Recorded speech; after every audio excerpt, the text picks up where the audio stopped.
आज की अपनी क्लास रहेगी ज्योग्राफी की और ज्योग्राफी का टॉपिक रहेगा संसाधन। कौन सा टॉपिक रहेगा? संसाधन। संसाधन किसे कहते हैं?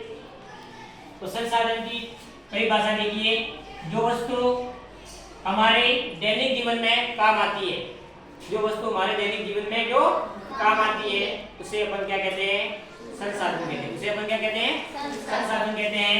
और संसाधन को कितने भागों में बांटा गया है? संसाधन के प्रकार, तो संसाधन के प्रकार देख लीजिए। संसाधन को दो भागों में बांट दिया गया है। एक तो है आपका प्राकृतिक संसाधन, दूसरा आपका मानव निर्मित संसाधन। प्राकृतिक संसाधन और मानव निर्मित संसाधन। प्राकृतिक संसाधन किसे कहते हैं?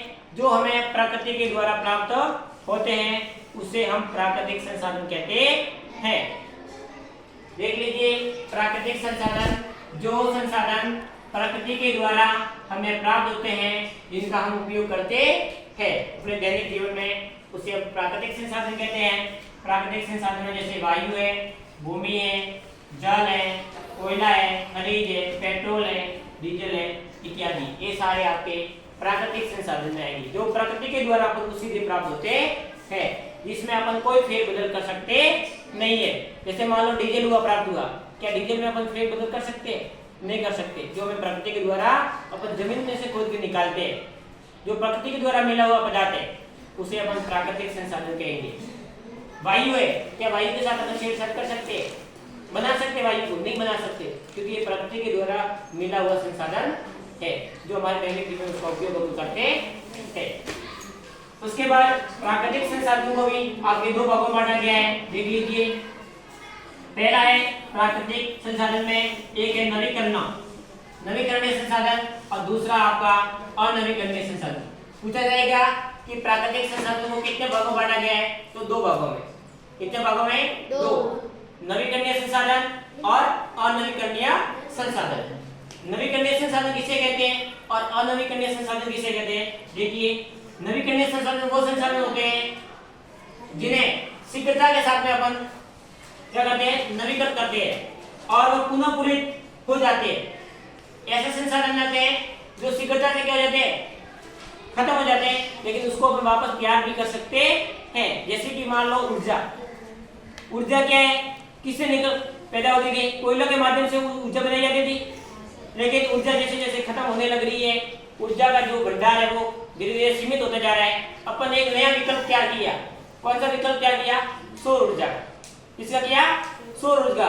सौर ऊर्जा के माध्यम से अपन बिजली प्राप्त कर रहे हैं। उसके बाद अपन ने पवन ऊर्जा। अपन जैसे जैसलमेर बाड़मेर के साइड में जाते हैं तो बड़ी बड़ी पवन शक्तियां, उससे ऊर्जा तैयार होती है। अपन ने दूसरा ऑप्शन ढूंढ लिया, तो उसे अपन क्या कहेंगे? नवीकरणीय संसाधन। क्या कहेंगे? अपन ने देखा कि अपना जो भंडार है वो क्या हो रहा है? खत्म होते जा रहा है, तो अपन ने एक दूसरा ऑप्शन तैयार कर लिया। अब मान लो जल है, कि जल को अपन क्या कर सकते? नहीं कर सकते। जल अपन क्या नहीं कर सकते, तो वो आगे आपका आएगा। देखिए, दूसरा आपका अनवीकरणीय संसाधन। कौन सा है? अनवीकरणीय संसाधन। वे संसाधन जिनका भंडार क्या हो रहा है? सीमित भंडार है। इनका भंडार क्या है? सीमित है। वो धीरे धीरे क्या हो रहे हैं? समाप्त की ओर कगार के, मतलब समाप्ति की ओर है, और वो वापस तैयार होने में उसको हजारों साल लगते हैं। एक दो दिन में अपन उसको तैयार कर सकते नहीं है। जल है, अब जल समाप्त हो गया तो क्या जल को अपन क्या कहेंगे? नहीं कर सकते। पवन है, जैसे वायु को अपन तैयार कर सकते? नहीं कर सकते, क्योंकि वायु प्रकृति के द्वारा हमें प्राप्त होती है, उसमें अपन कोई भी हेरा फेरी नहीं कर सकते। तो ऐसे संसाधन को अपन क्या कहेंगे? क्या कहेंगे? अनवीकरणीय संसाधन। इसमें पेट्रोल है, कोयला है। पेट्रोल कोयला क्या हो रहा है? धीरे धीरे खत्म हो रहा है। अब पेट्रोल जैसे खत्म हो रहा है तो अपन ने एक नया ऑप्शन ढूंढ लिया, क्योंकि पेट्रोल वापस तैयार नहीं हो सकता। पेट्रोल कहां से निकलता है? अपन जमीन में से खोद के उसको निकालते हैं। ये प्रकृति के द्वारा दी हुई अपन को उपहार है, तो इनका जैसे खत्म हो रहा है तो अपन ने एक नया ऑप्शन ढूंढ लिया। अब इलेक्ट्रिक वाहन आ गए। कैसे वाहन आ गए? बिना पेट्रोल डीजल के चार्जिंग वाले। ताकि अपन ने एक ऑप्शन ढूंढ लिया कि भाई ये संसाधन है, उसको तैयार होने में काफी वर्ष लगेंगे, हजारों वर्षों के बाद ये तैयार होता है। तो आपका प्राकृतिक संसाधन दो प्रकार के थे, नवीकरणीय संसाधन और अनवीकरणीय संसाधन। अनवीकरणीय संसाधन के उदाहरण के लिए देखिए, कोयला है, पेट्रोल है, प्राकृतिक गैस है, उसको तैयार होने में करीबन हजारों वर्ष लगेंगे। अपने मानव जीवन समाप्त हो जाएगा, अपनी आयु खत्म हो जाएगी, उसके बाद ये तैयार होगा, तो उसको बनने में काफी समय लगता है। उसके बाद में जो अपने संसाधन है, उन प्राकृतिक संसाधन को प्रभावित करने वाले कारक कौन है? तो देखिए, प्राकृतिक संसाधन को प्रभावित करता है तो भूभाग, जमीन, कहीं ऊबड़ खाबड़ है, कहीं पठार है, कहीं मैदान है, सब जगह एक जैसी जमीन नहीं है। उसके बाद में ऊंचाई, कोई ऊपर है, कोई नीचे है। उसके बाद तापमान, जलवायु और आर्द्रता, ये 4-5 कारक हैं जो कहीं ना कहीं अपने प्राकृतिक संसाधन को प्रभावित करते हैं। उसके बाद दूसरा आपका है मानव निर्मित संसाधन। अपन ने पहला पढ़ लिया प्राकृतिक संसाधन, अब दूसरा इसमें पढ़ेंगे अपन मानव निर्मित संसाधन। मानव निर्मित संसाधन किसे कहते हैं? जो वस्तु मानव के द्वारा निर्मित की जाती है उसे अपन मानव निर्मित संसाधन कहेंगे। इसमें प्रकृति के द्वारा अपन को प्राप्त होती है तो प्राकृतिक संसाधन, और जो अपन खुद तैयार करते हैं उसे मानव निर्मित संसाधन कहते हैं। जैसे देखिए, लोहा है, लोहा अपन जमीन में से खोद के निकालते हैं तो वो प्राकृतिक, क्योंकि लोहे को अपन भगवान के द्वारा दिए हुए ये प्राकृतिक संसाधन है, अपन जमीन में से खोद के निकालते हैं। लेकिन जब जो लोहा बाहर आता है उस लोहे को अपन क्या करते हैं? काम में लेते हैं, और काम में लेने के बाद उसका अपन क्या बनाते हैं? जैसे पुल में काम लेते हैं, मशीन बनाए जाते हैं, वाहन बनाते हैं। तो ये क्या हो गया आपका?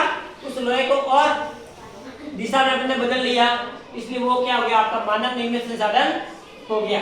तो मानव निर्मित संसाधन अपन मानव जो कौशल ज्ञान होता है उसके आधार पर मानव इन वस्तुओं का निर्माण करता है। जैसे पंखे हैं, वाहन है, पुल है, और भी जो मतलब काम है उसमें उपयोग लेते हैं, उसे अपन मानव निर्मित संसाधन कहेंगे। उसके बाद अब क्या हुआ कि मानव का संरक्षण, आगे क्या है? संसाधन का संरक्षण, सॉरी, किसका है? संसाधनों का संरक्षण। अब एक मैंने आपको बताया था पेट्रोल। अब पेट्रोल क्या है? डीजल है, वो धीरे धीरे कगार की स्थिति पर है, खत्म की स्थिति पे। क्या हो रहा है? खत्म की स्थिति पे। अब एक बार पेट्रोल खत्म हो गया तो अपन उसको तैयार कर सकते नहीं है, तो उनका संरक्षण कैसे करें? उनको अपन कैसे बचाएं? तो उसके लिए देखिए, उनका जो संसाधनों का उपयोग है अपन को सावधानी पूर्वक उपयोग करना है, और उन्हें नवीन करने के लिए समय देना है। संसाधन जो खत्म हो रहे हैं उनको एक समय देना है, ताकि एक नया ऑप्शन पे हम ढूंढ ले। जैसे पेट्रोल कगार की स्थिति पे अपन ने एक नया ऑप्शन ढूंढ लिया। क्या ढूंढ लिया? इलेक्ट्रॉनिक वाहन, ताकि पेट्रोल लोग कम उपयोग करें। अब देखिए, सीएनजी वाली गाड़ी आ गई। किसकी आ गई? सीएनजी वाली। अधिकतर लोग सीएनजी गाड़ियों का उपयोग करते हैं, पेट्रोल का कम उपयोग करते हैं, ताकि पेट्रोल को भी बचा के रखें।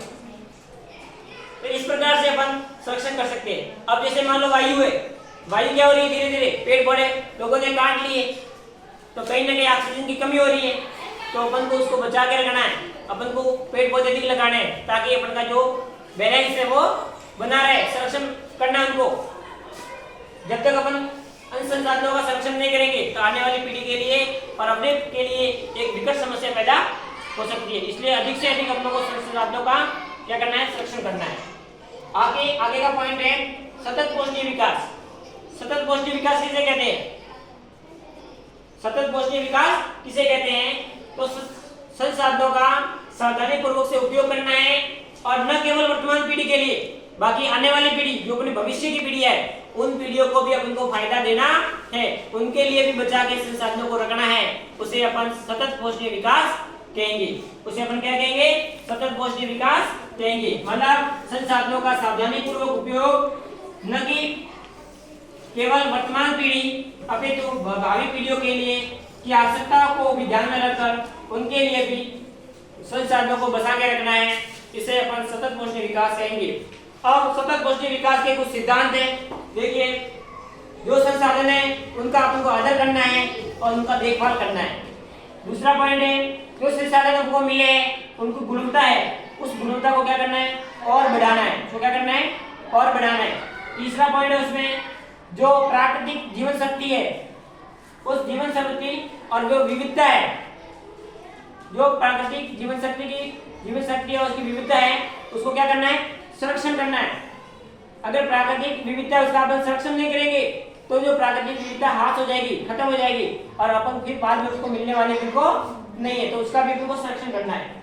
और जो प्राकृतिक संसाधन है उनका अपन को कम से कम अपनी आवश्यकता है उस आवश्यकता के अनुसार अपन को उपयोग करना है। अगर अपने आवश्यकता से अधिक हम उसका उपयोग कर लेंगे तो आने वाली पीढ़ी को भी और अपने को भी विकट समस्या हो सकती है। और साथ ही अपना जो पर्यावरण है उस पर्यावरण की भी देखभाल करनी है। तो आज गाइस अपने जो पर्यावरण वाला टॉपिक था इसमें आपने अच्छे से समझ लिया होगा, जिसमें अपन संसाधनों के प्रकार, प्राकृतिक संसाधन के टाइप्स और मानव निर्मित संसाधन, उनको सारा आपने पढ़ा। धन्यवाद। जय हिंद।